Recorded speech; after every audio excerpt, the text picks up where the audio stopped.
28 अक्टूबर 2024 प्रातः मुरली। ओम शांति। बाप दादा मधुबन। बाबा कहते हैं, मीठे बच्चे, सदगुरु की पहली पहली श्रीमत है, देही अभिमानी बनो, देह अभिमान छोड़ दो। प्रश्न, इस समय तुम बच्चे कोई भी इच्छा व चाहना नहीं रख सकते हो, क्यों? उत्तर, क्योंकि तुम सब वानप्रस्थी हो। तुम जानते हो इन आँखों से जो कुछ देखते हैं वो विनाश होना है। अब तुम्हें कुछ भी नहीं चाहिए, बिल्कुल बेगार बनना है। अगर ऐसी कोई ऊंची चीज़ पहनेंगे तो खींचेंगे, फिर देह अभिमान में फंसते रहेंगे। इसमें ही मेहनत है। जब मेहनत कर पूरे देह अभिमानी बनो तब विश्व की बादशाही मिलेगी। ओम शांति। ये 15 मिनट व आधा घंटा बच्चे बैठे हैं। बाबा भी 15 मिनट बिठाते हैं कि अपने को आत्मा समझ बाप को याद करो। ये शिक्षा एक ही बार मिलती है, फिर कभी नहीं मिलेगी। सतयुग में ऐसे नहीं कहेंगे कि आत्मा अभिमानी हो बैठो। ये एक ही सदगुरु कहते हैं, उनके लिए कहा जाता है एक सदगुरु तारे, बाकी सब बोरे डुबोए। यहाँ बाप तुमको देही अभिमानी बनाते हैं, खुद भी देही है ना। समझाने के लिए कहते हैं, मैं तुम सभी आत्माओं का बाप हूँ, उनको तो देही बन बाप को याद नहीं करना है। याद भी वही करेंगे जो आदि सनातन देवी देवता धर्म के भांति होंगे। भांति तो बहुत होते हैं ना, नंबरवार पुरुषार्थ अनुसार। ये बात बड़ी समझने और समझाने की है। परमपिता परमात्मा तुम सबका बाप भी है और फिर नॉलेजफुल भी है। आत्मा में ही नॉलेज रहती है ना। तुम्हारी आत्मा संस्कार ले जाती है। बाप में तो पहले से ही संस्कार है। वो बाप है, ये तो सब मानते भी है। फिर दूसरी उसमें खूबी है जो उसमें ओरिजिनल नॉलेज है, बीज रूप है। जैसे बाप तुमको बैठ समझाते हैं, तुमको फिर औरों को समझाना है। बाप मनुष्य सृष्टि का बीज रूप है, फिर वो सत है, चैतन्य है, नॉलेजफुल है। उनको इस सारे झाड़ की नॉलेज है और कोई को भी इस झाड़ की नॉलेज है नहीं। इनका बीज है बाप, जिसको परमपिता परमात्मा कहा जाता है। जैसे आम का झाड़ है तो उनका क्रिएटर बीज को कहेंगे ना। वो जैसे बाप हो गया, परंतु वो जड़ है। अगर चैतन्य होता तो उनको मालूम रहता ना, मेरे से झाड़ सारा कैसे निकलता है। परंतु वो जड़ है, उसका बीज नीचे बोया जाता है। ये तो है चैतन्य बीज रूप। ये ऊपर रहते हैं, तुम भी मास्टर बीज रूप बनते हो। बाप से तुमको नॉलेज मिलती है, वो है ऊंचते ऊंच। पद भी तुम ऊंच पाते हो। स्वर्ग में भी ऊंच पद चाहिए ना। ये मनुष्य नहीं समझते हैं। स्वर्ग में देवी देवताओं की राजधानी है। राजधानी में राजा, रानी, प्रजा, गरीब, साहूकार आदि ये सब कैसे बने हैं होंगे। अभी तुम जानते हो आदि सनातन देवी देवता धर्म की स्थापना कैसे हो रही है, कौन करते हैं? भगवान। बाप फिर कहते हैं, बच्चे, जो कुछ होता है ड्रामा के प्लान अनुसार, सब ड्रामा के वश है। बाबा भी कहते हैं, मैं ड्रामा के वश हूँ। मेरे को भी पार्ट मिला हुआ है, वही पार्ट बजाता हूँ। वो है सुप्रीम आत्मा। उनको सुप्रीम फादर कहा जाता है और तो सबको कहा जाता है ब्रदर्स। और कोई को फादर, टीचर, गुरु नहीं कहा जाता है। वो सबका सुप्रीम बाप भी है, टीचर, सदगुरु भी है। ये बातें भूलनी नहीं चाहिए, परंतु बच्चे भूल जाते हैं क्योंकि नंबरवार पुरुषार्थ अनुसार राजधानी स्थापन हो रही है। हर एक जैसे पुरुषार्थ करते हैं, वो झूठ स्थूल में भी मालूम पड़ जाता है। ये बाप को याद करते हैं वह नहीं। देही अभिमानी बने हैं वह नहीं। ये नॉलेज में तीखा है, एक्टिविटी से समझा जाता है। बाप कोई को कुछ डायरेक्ट कहते नहीं है। फंक ना हो जाए, अफसोस मैं ना पड़ जाए कि ये बाबा ने क्या कहा और सब क्या कहेंगे। बाबा बतला सकते हैं कि फलाने फलाने कैसी सर्विस करते हैं। सारा सर्विस पर मदर है। बाप भी आकर सर्विस करते हैं ना। बच्चों को ही बाप को याद करना है। याद की सब्जेक्ट ही डिफ़िकल्ट है। बाप योग और नॉलेज सिखाते हैं। नॉलेज तो बहुत सहज है, बाकी याद में ही फेल होते हैं। देह अभिमानी आ जाता है, फिर ये चाहिए, ये अच्छी चीज़ चाहिए, ऐसे ऐसे ख्यालात आते हैं।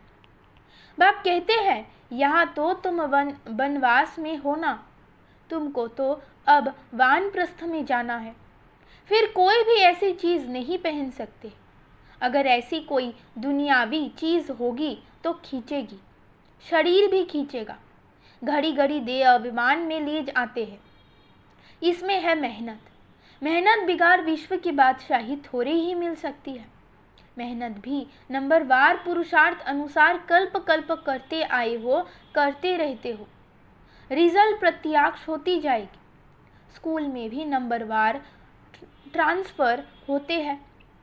टीचर समझ जाते हैं फलाने ने अच्छी मेहनत की है, इनको पढ़ाने का शौक़ है। फीलिंग आती है उसमें तो एक क्लास से ट्रांसफ़र हो दूसरे में, फिर तीसरे में आ जाते हैं। यहाँ तो एक ही बार पढ़ना है।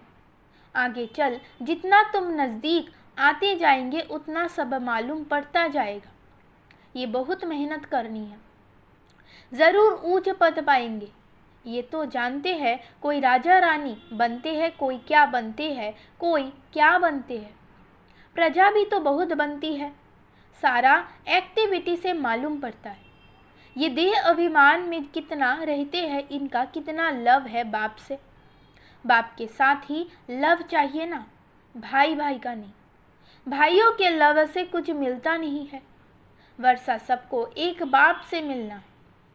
बाप कहते हैं बच्चे अपने को आत्मा समझ मुझे याद करो तो तुम्हारे पाप कट जाए। मूल बात ही ये है, याद से ताकत आएगी। दिन प्रतिदिन बैटरी भरती जाएगी, क्योंकि ज्ञान की धारणा होती जाती है ना। तीर लगता जाता है। दिन प्रतिदिन तुम्हारी उन्नति नंबरवार पुरुषार्थ अनुसार होती रहती है। ये एक ही बाप टीचर सद्गुरु है जो देह अभिमान बनने की शिक्षा देते हैं और कोई दे ना सके, और तो सब है देह अभिमान आत्मा अभिमानी की नॉलेज कोई को मिलती ही नहीं। कोई मनुष्य बाप टीचर गुरु हो ना सके। हर एक अपना अपना पार्ट बजा रहे हैं। तुम साक्षी हो, देखते हो। सारा नाटक तुमको साक्षी हो देखना है, एक्ट भी करना है।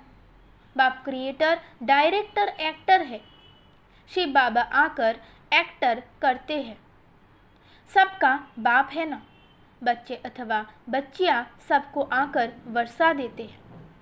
एक बाप है, बाकी सब है आत्माएं भाई भाई। वर्षा एक बाप से ही मिलता है। इस दुनिया को तो कोई चीज़ बुद्धि में याद नहीं आती है। बाप कहते हैं जो कुछ देखते हो ये सब विनाशी है, अभी तो तुमको घर जाना है। वो लोग ब्रह्मा को याद करते हैं, गोया घर को याद करते, समझते हैं ब्रह्म में लीन हो जाएंगे। इसको कहा जाता है अज्ञान। मनुष्य मुक्ति जीवन मुक्ति के लिए जो कुछ कहते हैं वो रॉन्ग, जो कुछ युक्ति रचते हैं सब है रॉन्ग। राइट रास्ता तो एक ही बाप बतलाते हैं। बाप कहते हैं हम तुमको राजाओं का राजा बनाता हूँ, ड्रामा प्लान अनुसार। कई कहते हैं हमारी बुद्धि में नहीं बैठता, बाबा हमारा मुख खोलो, कृपा करो। बाप कहते हैं इसमें बाबा को तो कुछ करने की बात ही नहीं है। मुख्य बात है तुमको डायरेक्शन पर चलना है। बाप का ही राइट डायरेक्शन मिलता है, बाकी सब मनुष्य के है रॉन्ग डायरेक्शन, क्योंकि सबे 5 विकार है ना।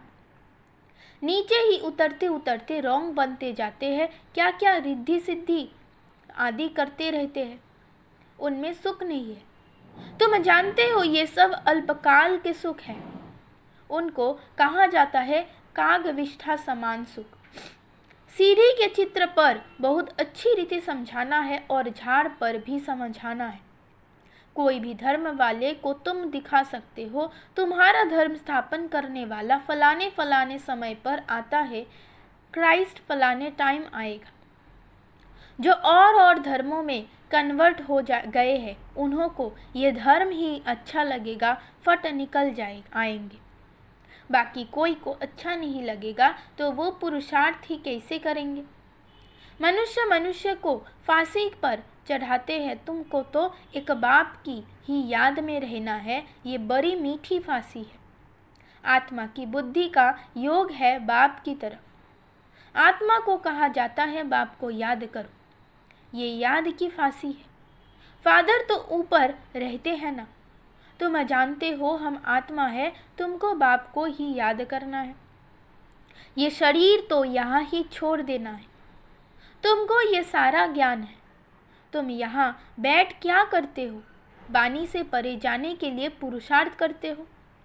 बाप कहते हैं सबको मेरे पास आना है, तो कालों का काल हो गया ना।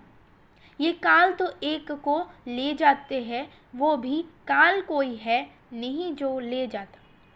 ये तो ड्रामा में सब नूंद है, आत्मा आपे ही समय पर चली जाती है। ये बाप तो सब आत्माओं को ले जाते हैं। तो अब तुम सबका बुद्धि योग है अपने घर जाने के लिए। शरीर छोड़ने को मरना कहा जाता है। शरीर खत्म हो गया, आत्मा चली गई। बाप को बुलाते भी इसलिए है कि बाबा आकर हमको इस सृष्टि से ले जाओ, यहाँ हमको रहना नहीं है। ड्रामा के प्लान अनुसार सब वापस जाना है। कहते हैं बाबा यहाँ अपार दुख है, अभी यहाँ रहना नहीं है। ये बहुत अच्छी दुनिया है, मरना भी ज़रूर है। सबकी वानप्रस्थ अवस्था है, अभी बानी से परे जाना है। तुमको कोई काल नहीं खाएगा, तुम खुशी से जाते हो। शास्त्र आदि जो भी है वो सब भक्ति मार्ग के है, ये फिर भी होंगी। ड्रामा की ये बड़ी वंडरफुल बात है।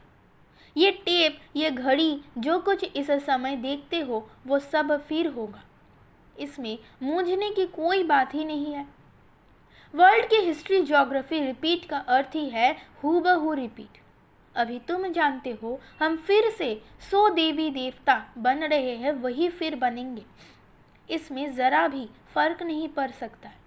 ये सब समझने की बात है। तुम जानते हो वो बेहद का बाप भी है, टीचर सदगुरु भी है। ऐसा कोई मनुष्य हो ना सके। इनको तुम बाबा कहते हो, प्रजापिता ब्रह्मा कहते हो। ये भी कहते हैं मेरे से तुमको वर्षा नहीं मिलेगा। बापू गांधी जी भी प्रजापिता नहीं था ना। बाप कहते हैं इन बातों में तुम मूंझो मत। बोलो हम ब्रह्मा को भगवान व देवता आदि कहते ही नहीं है। बाप ने बताया है बहुत जन्मों के अंत में वानप्रस्थ अवस्था में मैं इनमें प्रवेश करता हूँ सारे विश्व को पावन बनाने के लिए। झाड़ में भी दिखाओ, देखो एकदम पिछाड़ी में खड़ा है। अब तो सब तमो प्रधान जर्जरीभूत अवस्था में है ना। ये भी तमो प्रधान में खड़े हैं, वही फीचर्स है। इसमें बाप प्रवेश कर इनका नाम ब्रह्मा रखते हैं। नहीं तो तुम बताओ ब्रह्मा नाम कहाँ से आया? ये है पतित, वो है पावन। ये पावन देवता ही फिर 84 जन्मों में ले पतित मनुष्य बनते हैं। ये मनुष्य से देवता बनने वाला है। मनुष्य को देवता बनाना ये बाप का ही काम है। ये सब बड़ी वंडरफुल समझने की बातें हैं। ये वो बनते हैं सेकंड में, फिर वो 84 जन्म ले ये बनते हैं। इनमें बाप प्रवेश कर बैठ पढ़ाते हैं, तुम भी पढ़ते हो। इनका भी घराना है ना।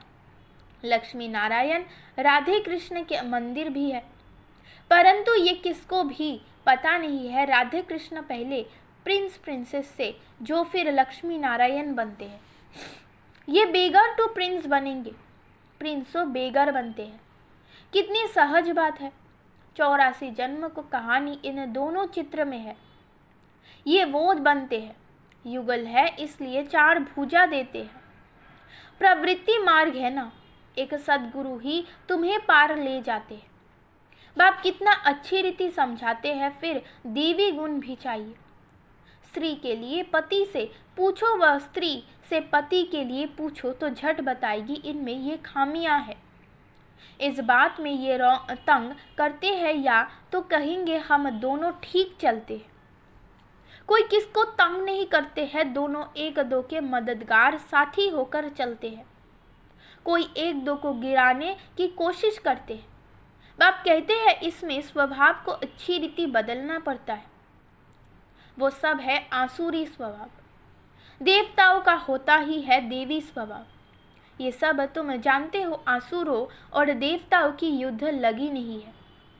पुरानी दुनिया और नई दुनिया के आपस में मिल कैसे सकते हैं? बाप कहते हैं फास्ट बातें जो होकर गई है उनको बैठे लिखा है, उनको कहानियाँ कहेंगे। त्यौहार आदि सब यहाँ के हैं, द्वापर से लेकर मनाते हैं, सतयुग में नहीं मनाए जाते। ये सब बुद्धि में से समझने की बातें हैं। देह अभिमानी के कारण बच्चे बहुत पॉइंट्स भूल जाते हैं। नॉलेज तो सहज है, 7 रोज में सारी नॉलेज धारण हो सकती है। पहले अटेंशन चाहिए याद की यात्रा पर। अच्छा, मीठे मीठे सिकिलदे बच्चों प्रति माता पिता बाप दादा का याद प्यार और गुड मॉर्निंग। रूहानी बाप की रूहानी बच्चों को नमस्ते। धारणा के लिए मुख्य सार। नंबर 1, इस बेहद नाटक में एक्ट करते हुए सारे नाटक को साक्षी होकर देखना है। इसमें मूंझना नहीं है। इस दुनिया की कोई भी चीज़ देखते हुए बुद्धि में याद न आए। नंबर 2, अपने आसुरी स्वभाव को बदल देवी स्वभाव धारण करना है। एक दो का मददगार होकर चलना है, किसी को तंग नहीं करना है। वरदान, स्वयं में सर्वशक्तियों को इमर्ज रूप में अनुभव करने वाले सर्वसिद्धि स्वरूप भव। लौकिक में किसी के पास किसी बात की शक्ति होती है, चाहे धन की, बुद्धि की, संबंध संपर्क की, तो उसे निश्चय रहता है कि ये क्या बड़ी बात है। वो शक्ति के आधार से सिद्ध प्राप्त कर लेते हैं। आपके पास तो सभी शक्तियाँ हैं। अविनाशी धन की शक्ति सदा साथ है, बुद्धि की भी शक्ति है, तो पोजीशन की भी शक्ति है। सर्वशक्तियाँ आप में है। इन्हें सिर्फ इमर्ज रूप में अनुभव करो तो समय पर विधि द्वारा सिद्ध प्राप्त कर सिद्धि स्वरूप बन जाएंगे। स्लोगन, मन को प्रभु की अमानत समझकर उसे सदा श्रेष्ठ कार्य में लगाओ। ओम शांति।